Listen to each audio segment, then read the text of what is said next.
அவனுக்கு எல்லாம் தெரியும், ஆனால் எதுவும் தெரியாத மாதிரியே நடந்துக்கிறான். இதை எப்படி இங்கிலீஷில் சொல்கிறது பார்க்கலாமா? அவனுக்கு எல்லாம் தெரியும். He knows everything. ஆனால் ஒன்றும் தெரியாத மாதிரி நடந்துக்கிறான். இதை எப்படி டிரான்ஸ்லேட் பண்ணுறது? நடந்துக்கிறான் அதுக்கு என்ன இங்கிலீஷில்? Behaves.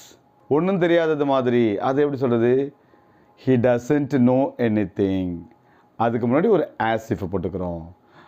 He behaves as if he doesn't know anything. அப்போ இந்த டோட்டல் சென்டென்ஸ் எப்படி மாற்றி பாருங்கள். அவனுக்கு எல்லாம் தெரியும், ஹி நோஸ் எவ்ரிதிங், ஆனால் பட் அவன் ஒன்றும் தெரியாத மாதிரி நடந்துக்கிறான். He behaves as if he doesn't know anything. English கஷ்டமாக இருக்கு? வாங்க, ஒன்றும் கஷ்டம் கிடையாது. யாராவது இங்கிலீஷ் கஷ்டம்னு சொன்னால் நம்பாதீங்க, ஜாயின் பண்ணிக்கங்க. இங்கிலீஷ் பேசலாம், நல்ல வேலைக்கு போகலாம்.